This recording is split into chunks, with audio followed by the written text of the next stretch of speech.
But welcome to our live once again. I'll proceed here. And my name is Lola. I'm an immigration consultant at Learn How Immigration Consulting. And what I do on the weekly live is I keep you updated and kind of follow up on even previous news from the previous week, just to talk about what we're seeing when it comes to Canadian immigration news. So grab your favorite beverage, sit down, and let's chat for the next couple minutes, and let's dive into the latest immigration news affecting Canada. So let's jump right into it, right? This week was a really, really big week when it comes to American government, American politics, right? So you might have heard that Donald Trump recently won the U.S. president election, and the reactions from the Americans have been, well, let's just say no comment. I won't give my comment about my reaction or their reaction, but I know that a lot of people have been interested in wondering about, okay, do I need to leave America? Do I need to move to Canada? The election results brought a lot of a Google search, a high amount of people searching on Google, Canadian immigration, Canadian citizenship for Americans. How can I move to Canada as an American? There are reports from IRCC, which is Canadian immigration body, where they've been getting inquiries from Americans wanting to know more about how they can move up north. So there's great news about that because there is a program called the International Experience Canada program, and it specifically targets people from America within ages 18 to 35. They're looking for young, skilled workers who would want to move to Canada, and it's a work permit, so it's not a permanent way. So some people might be saying, hey, you know what? I need to get out of there for the next 4 years. I need to find find a different place that holds my type of values that maybe right now we're going to see that might be different from the values that we'll see display in the next 4 years under the Trump presidency. So maybe you're curious about that and you're like, you know what, I might want to move to Canada just temporarily, not sure if I want to do it permanently. And you are within that age gap of 18 to 35. There is that IEC program specifically. So now what have we seen Canada done? What have we seen Canada do in response to all this, in response to what's happening in the States when it comes to the presidency and President-elect President Trump being announced as President-elect, pretty much. So we have seen Trudeau revive the Canada-U.S. Relations Committee. And actually, it's a special committee that really looks over any relations and changes of what's happening down, I guess, south in the States. So that's a committee that has been revived by Trudeau. And they're like, basically, I think he was like, hey, President Trump is back in. We need to meet again. And actually, they haven't met since 2021, since President Trump left the presidential seat, I guess. So right now, Trudeau's already having, there are a couple of cabinet ministers that meet from different areas. Even someone from, I think one of the committee members I read is part of the emergency preparedness committee. Area. So they're like, there could be, you don't know, we don't know what could arise from President Trump being there. So I think that's to show you how, the difference in when he's in power versus when, someone else might be in power. They've seen that in Canada. And so they're already preparing and trying to figure out what Canada might do and what needs to do. But here's where it gets quite interesting. Canada's response isn't just about being ready for a surge of interest from America. We do know that the government had recently announced, to reduce immigration targets in Canada. I mean, the levels have gone down. So they're like, Canada has seen that requirement to reduce those targets. But at the same time, they are aware that America might have interest, and there might be mass deportations under President Trump. So we've heard him talk about that. That's a big rhetoric that he had back then, right? So because of his previous statements about the mass deportations, America is saying Canada is also thinking about that as well. And they want to be ready for, a humanitarian crisis, possibly. We don't know if we'll get that dramatic, for lack of a better word, but they want to be aware of that. We've had, some MPs make comments about that, and they're like, hey, are we going to see a lot of people who were, because we did see that during President Trump's time before, a lot of people who were visitors and who wanted to claim asylum in America couldn't do so because there were certain policies in place in America that they couldn't, that didn't let them qualify, and Trump had kind of put a stop to. So they chose Canada instead. We saw people come and choose Canada to claim refugee as well. So there have been news about, Canadian government officials like saying we need to be prepared again for this, for people who would want to move to Canada, because America is might no longer be, with fairness, with President Trump, it was the same situation. They might no longer be as friendly to migrants as well, right? So those are some of the things that, we heard in the news this week as well when it comes to Canadian immigration news. And then even we heard from the foreign minister. Her name is Melanie Joly, and she mentioned that Canada is going to stay steady on their immigration plan. Yes, they decided to reduce it. They brought out that the news, which was that we heard a couple of weeks ago about the level plans are reducing, which was the first time we've heard about that. Their target plans, their target for immigrations have reduced, which was the first time we heard about that, about it reducing in years. So they decided to make another statement, kind of talking about from the Foreign Minister Melanie Joly, saying that, hey, we know that there might be a massive change in how migrants try to come from America, but we want the public trust to be assured that we have our own immigration policy, right? Canada has its own, and they're not a mimic of America at all. For we've seen that as well, and we know that. So they've assured people to know that, people need to be rest assured that, their focus for Canada immigration plan is stability, reliability, and really just managing new arrivals. And that's really part of why they decided to reduce the levels. I think there was conversation about housing, and new arrivals were just not getting an environment that was conducive for them, even though they were, and when they moved to Canada. So there's that conversation happening that, yes, America's doing this, but we're still committed to managing new arrivals as well when it comes to our immigration plan. So it's clear that Canada is preparing. We see that they're actually really trying to, understand, how they can be a country that accommodates migrants. They reduced their targets for immigration. We heard that from Minister Mark Miller when he mentioned that, and Canada is being ready with a plan. And now that I'm thinking about it, maybe it was no coincidence that they reduced their immigration plan, the immigration levels, around this time, once they realized, what was going on in America with and I'm just speculating here, what was going on in America with the possibility of Trump coming into power. So maybe some of those things is what they're seeing, that, we're going to see a lot of people try to come to us because if Trump comes into power again. So maybe those some of the things why they made those announcements before, whatever the outcome is. Because I have this theory, right? I've got this theory that, and this is just on a tangent here, side piece here, that when America is changing presidency, right, we will see countries begin to make sure that they have the strategy in place of how they will move in certain areas, dependent on the person that's chosen and the person that comes into power in America. Aside from the fact that we saw, people were congratulating President Trump as soon as he came into power, they probably had one ready for Vice President Harris as well. So they needed to be prepared for that, right? So I feel the same way, even in their strategies. Those are some of the things that countries have in place, that if this specific candidate should come into power, we need to re-strategize on X, Y, Z. So I won't be surprised if the Canadian immigration level plans, I'm not saying that they made the whole plan dependent on what happens in America. Absolutely not. But we need to not be ignorant and be aware that America policies, labor policies, different type of policies, foreign policies affect us here in Canada.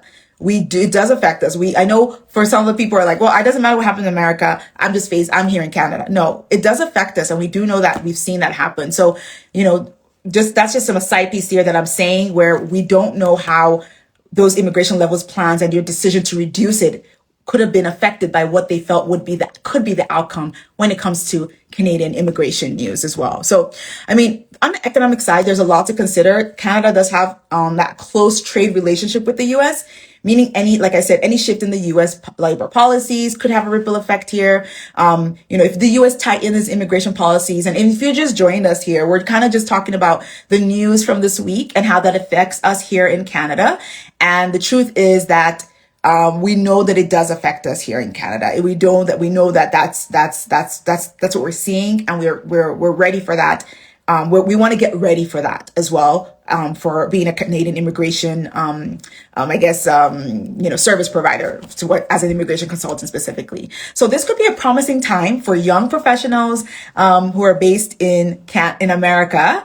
I talked about the work permit program, the IEC, that targets 18 to 35-year-olds, right? So if this is something that you're like, I want to be away from America for the next 4 years, hit us up. Let us see how we can help you with that and explore if that could be an option for you as well. So, this is something to keep on your radar if you are thinking of moving to Canada as well. Like I mentioned, some of the things that we want to see is also have an understanding as well of how how Canada will begin to adjust their programs when it comes to what's going on. When we see the policies that are going to come through from President Trump, are they going to continue to, will they adjust their programs? Will they look at those programs that they have in place to see how it could benefit Canada, being that America is now under President Trump's, government leadership, basically, right?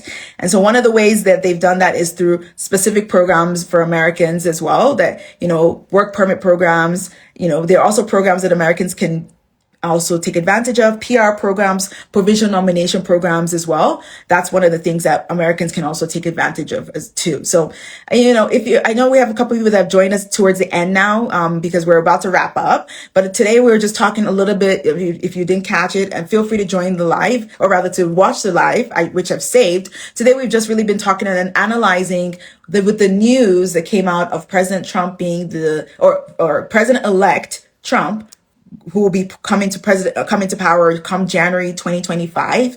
What will we see happen here in Canada as relates to immigration? IRCC already reported that there've been a lot of interest in Americans who want to know how they can move to Canada, how they can obtain a Canadian citizenship as well.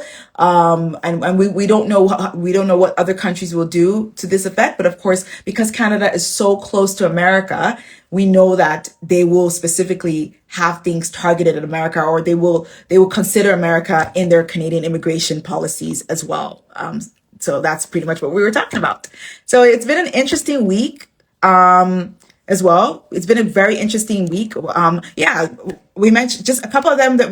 I've got a question here. Could you please list some of the options that Americans can have to immigrate here? Yes, we mentioned earlier in the live, we talked about the immigration international experience Canada program that targets 18-year-olds to 35-year-olds, and that's specific a work permit program. We've got, there's some other programs that are, I wouldn't say it's specifically for Americans, but it has a list of countries that are allowed, and mostly countries that are the developed countries. So there's another one that's young professional program as well. There's also the regular program, the express entry program. If you are skilled in certain fields, like if you're skilled in healthcare, if you're skilled in, if you're a French speaker, if you happen to be an American that speaks French, if you have a tech skill trades, if you're a plumber, if you're a welder, if you are, a forklift operator, if you do long truck, we have Americans who drive through the border from North and Upper America towards Winnipeg area. We have a lot of those Americans come through, to come and, bring American goods to Canada. If you're thinking of maybe I want to be in Canada and have my Canadian PR, you can also come through the long truck haul programs that they have, which is, under the skilled trade program as well. And as well as, even entrepreneur, right? So there are some provinces, if you're an entrepreneur and you can work from anywhere in the world, and you're like, I want to try to get a Canadian citizenship because I don't know where America's going in the future, right? There's entrepreneur programs as well that you could actually be eligible for. And different provinces have some quite entrepreneur-friendly programs, as well. So Saskatchewan has a farming one. BC has another one as well. So for sure, of course, all these programs that I'm mentioning is not just for Americans. I'm just saying they're for Americans. The reason why we're talking about America today is because of the election news. And we're trying to I'm wanting to explain to you guys the impact of the election news on the Canadian immigration space. As you know, this is a weekly live, and that was a big news. That was one of the biggest headline, which is President Trump becoming president, or former President Trump now becoming president again here in America. So we were trying to just give people who, might be, they're Nigerians that are based in America who don't have their American citizenship yet, don't have their PR yet. And they're like, oh gosh, Trump is in power. Am I in trouble? Come to us. Let's talk to you. Let's talk to you about your options up here in Canada, as well. But great question out there. Thank you so much, Dan, for giving that question. Thank you so much for Sinu Labia for that question as well. But that's basically some of the programs that I've mentioned that are open for them as well. Yes, thank you, Dan. The express entry options applies to Nigerians as well. So I was just listing this. The IEC that I listed is specifically for Americans and also countries from people who have citizenship from developed countries. But all the other programs I listed, open for everyone. It's just that Americans can also apply. And I was just trying to let people know who might have that citizenship that can apply to that too. So those are some of the things that we're seeing. So just to recap here, I mentioned the IEC program for Americans. Second thing I mentioned as well, I talked about is the threat of mass deportations from Trump and what that means for Canada. It could mean a lot more refugees and asylum seekers trying to move to Canada. We saw that in Trump's last time that he was in power. We did see that people coming from America who are like, I didn't have a way to claim asylum in America because if Trump had put certain policies in place. So where there's that idea that it could have, not idea, but that's that inkling that people are thinking it might happen again during his new dispensation. The other thing I spoke about is the committee. Trudeau said he grabbed his guys who were in the Canada-US committee, Canada-US Relations Committee, who haven't met since 2021. And he said, dust your books, time to come back. We've got Trump coming back here. I wish I was part of that conversation. I wish I was a fly on the wall in that conversation that he might have put out to the different cabinet ministers. I spied the list of the cabinet ministers online, and one of them is an emergency preparedness background. So Trudeau wants to be very ready for what it means for President Trump being in power, and I'm sure they'll be thinking about Canadian immigration policies as well when he comes into power as well. So those are some of the things that we discussed. And the last thing I talked about as well was people who Canada saying that, hey, we know that America has their own policy. Immigration policy. We know that there could be changes, but we have our own as well. And we've got our levels that we're committed to. And the reason why we might have reduced the levels, but we're still committed to stability. This is just like a excerpt of what was said by the Foreign Minister of Canada, that they're committed to stability and committed to a great environment and a stable environment for new arrivals when they come to Canada. Which is why we saw they kind of put it as one of the reasons why they reduced the levels, because I know there was a lot of talk about accommodation and what the environment was like for when people arrived here in Canada and if it was conducive for them. So I think that's part of why we saw a reduction in those immigration levels. But once again, we have a last question. This because we're about to round it. Well, it doesn't have to be the last question. If you have questions, please feel free to share. But we have one question for Ayola Olukani, who says, Mr. Ayola Olukani says, please, what area of skills is most needed in Canada that can facilitate migration to Canada? That's a loaded question, because I would say it depends on the region that you're in. But from what we've seen, we do know that I want to say skilled workers, but not just any type of skilled workers. Canada has said, especially for express entry right now, yes, we want general skills, different skill sets, but we're looking for targeted skills in healthcare, in technology, in skilled trade workers, and French speakers as well. So those are some of the areas that Canada is targeting right now. So if you're in healthcare, this is the time. They do healthcare draws, express entry draws. So please put your profile in. If you don't know how to put a profile in, reach out to Learn How Immigration. We can help you put your profile in. Another thing that if you are high school level French, go dust off your, French book or join one of the many, French programs and see if you can improve your French so that you could be one of the people that get a French speaking, target draw, express entry draw, if you're able to pass the test that's required for that.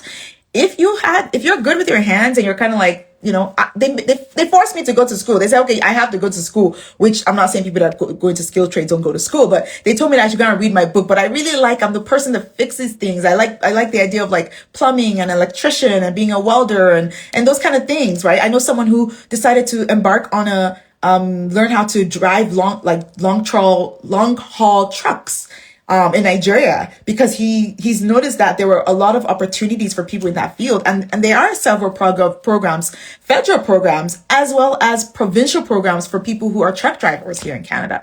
And we've had clients that we've assisted with, in applying for their PR because of their truck drivers, So if those are some of those, that's a great, thank you for that question, Mr. Ayola Olukani. I really appreciate that, because we want people to know, okay, what are the skills that definitely that you can embark on, or that you already have that you don't know. I can't tell you how many times, we have a consultation with someone. And when we have our first chat, they kind of just tell us, oh yeah, this is my skill. Is there a way I can move here as let's say they say a nurse? And I say, okay, let's book a consultation. Let's review. And then I send them, I send them the evaluation form for people to be able to, fill out all the skills they have. And then they start putting skills that are like, you didn't mention that during our chat, or even during our conversation. Sometimes they reveal more and they're like, oh yeah, I did work as an XYZ for 2 years. I'm like, okay, let's check out if you can be qualified under a program that's related to that skill. Because you might say, this is what I want to do for the future.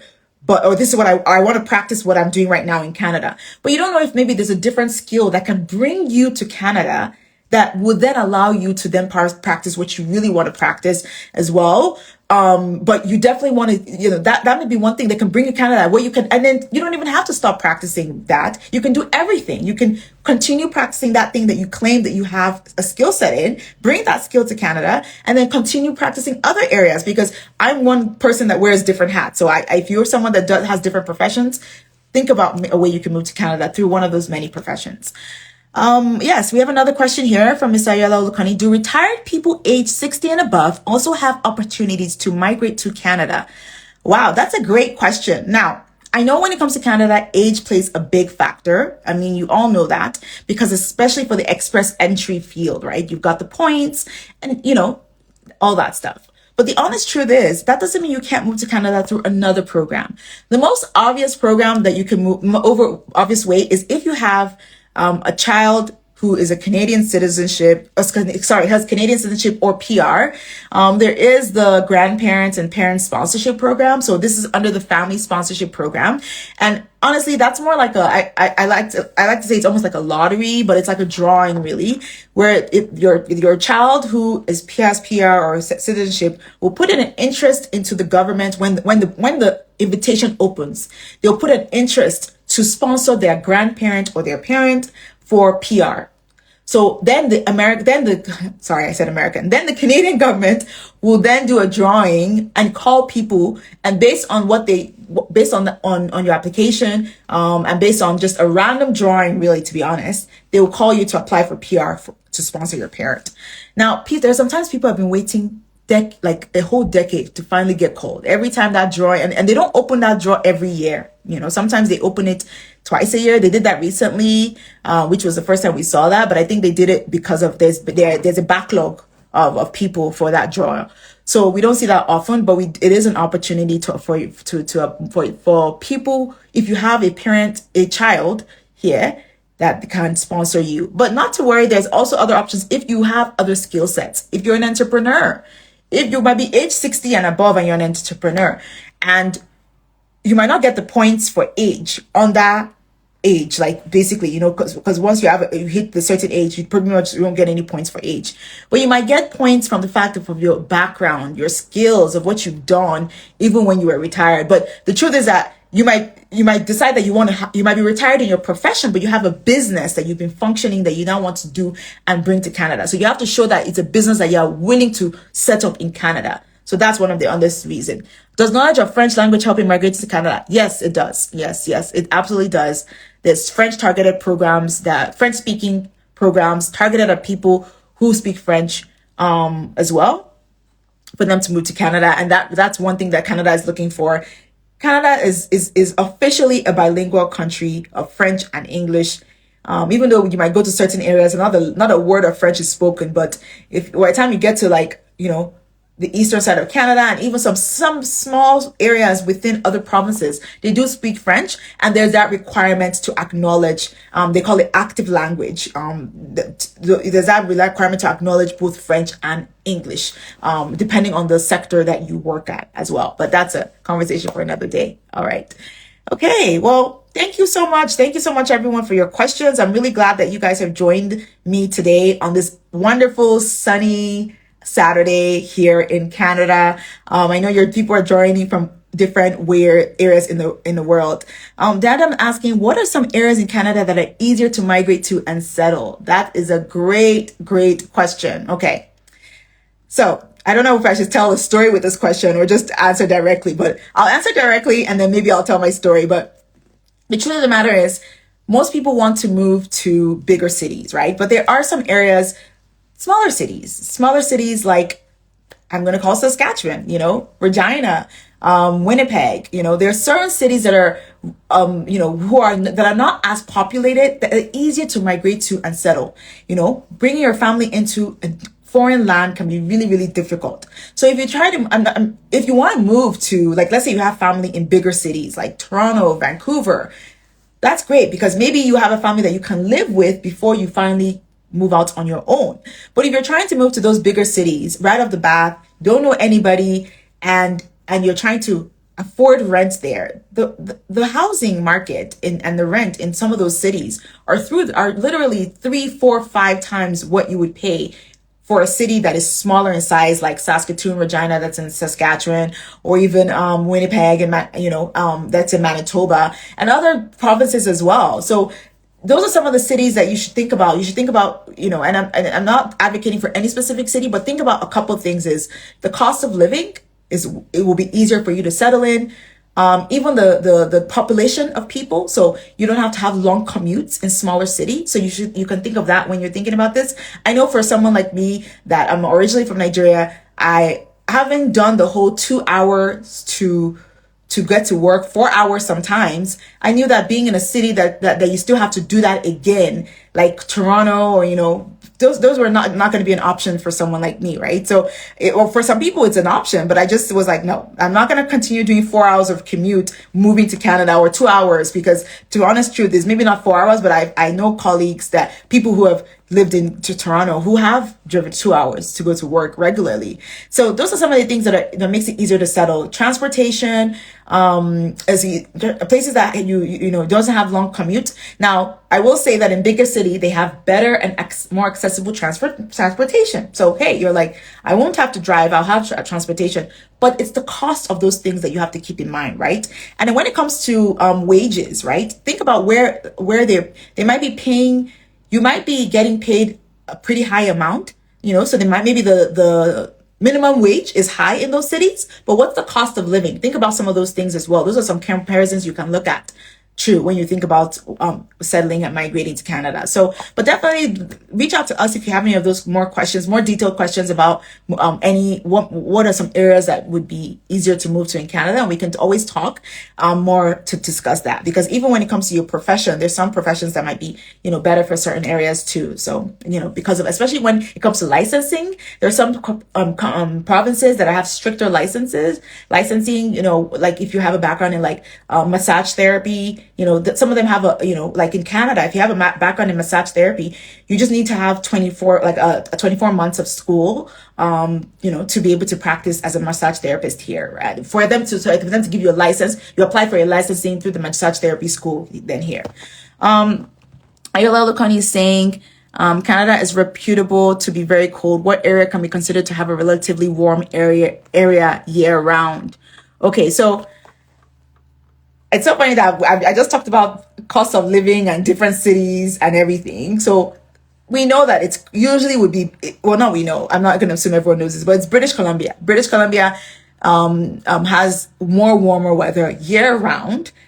because I know people when we're here in Saskatchewan, we're going through -40. They could be going, the coldest it might get there is maybe 15 or minus, I don't even know. But BC is pretty much, yeah, the most warmest area year round, which is why it's one of the most expensive places to live in Canada. So I guess you have to put up what your priority is. It's like, I want to be able to wear shorts most of the year, but how much money do I have in my pockets to wear those shorts, So I don't know. Those are some of the things that you can think about when you're trying to move to Canada too. Bibi Reko Sephora is saying, I tried submitting my application for PMP for Manitoba, but can't because I don't have an employment offer, education background in Canada, or family or friend in the province. Yes. Manitoba has, I wouldn't lie, they've kind of not been the most, well, I guess I can give that comment. Yes, they're not the most friendly for PMP, especially if you don't have ties. Like they want you to have, do you have an offer? And provinces are moving that way. So Saskatchewan was quite open, and they still are. They're still one of the provinces that have a program where which is the International Skilled Worker Program. You don't need to have an employment offer, but they would target certain professions before you'll be able to get a provincial nomination. So look at Saskatchewan, BB, if you don't mind me calling you that. Look at Saskatchewan and then book a consultation with us. Maybe we can look at other provinces that would help you as well. But check Saskatchewan website, the government of Saskatchewan immigration website. There might be a program it might be an opportunity for you to apply for one of their programs. So, because Manitoba is really about, they want an employment offer. They want you to have gone to school. They're like, okay, you spent money in our school. Okay, then maybe you can move here. You have a family here. Okay, come and join your family. Oh, you have a friend here. Okay, come and join your friend. And actually, they were a great province. They are a great province for that friend matter, because no problem. Other provinces don't have that friend situation where, oh, if you have a friend here, they can nominate you or sponsor you, or basically that gives you eligibility to apply for one of our programs. And a lot of people took advantage of that years ago. Not just years ago, but even till now, people have taken advantage. But it was quite early in the days when they came up with that allowance for people that have a friends in Manitoba too. So, oh, wonderful. I'm so glad to hear you submitted that for Saskatchewan. Wishing you all the best with that. Wishing you all the best. And keep an eye on our page. We know that we're hearing rumblings of other programs that might come from Saskatchewan, from other provinces as well. The rural programs as well. If you don't mind, Dam earlier talked about what are some areas that you can settle easily, that easier to settle in. There are rural areas. If you're someone that you're like, right now, I feel like you can live almost anywhere in the world as long as you have a phone and access to internet, right? So, I mean, of course, you will not get quick access to certain big stores, but there's even, those, you can always go. I know people who live in the outskirts of, in farm area, rural areas in Saskatchewan. And what they do is they just make their, every 2 weeks, they make a trip down to bigger cities to get their goods that they will need. And some places you can even, ship and order certain food stuff, right? So I think, rural areas, their programs should not be ignored when you want to move to Canada as well. They shouldn't be ignored so as well. So, alrighty. Well, thank you so much, everyone, for joining. This has been great. I really love the questions, as well. I really appreciate people reaching out and joining our live and staying up for this long to hear from Learn How Immigration when it comes to anything immigration as well. So reach out to us. Let us know if you have any questions. We can be reached as, you're welcome. You're welcome, Bibi. You're welcome, Dam. I'm just going to put our email address. You can always DM us. That's fine as well. But I'm also looking at putting our email address here, so that you can always email us if you have any questions. If you want to speak to me one-on-one, book a consultation as well for, us to speak. We've got a 30-minute consultation. We've got a 1 hour, 45-minute one as well. So feel free to do that too. So, take note of this email if you want to reach out to discuss in more details. So that's it. Let's see if I can pin this. I had no luck pinning it last time because, yay, pin comment. I struggled. It didn't work last time. So I'm really glad to see that worked there. So feel free to email us at info@learnhowimmigration.com if you have any questions when it comes to our services, or even Canada immigration at all in general.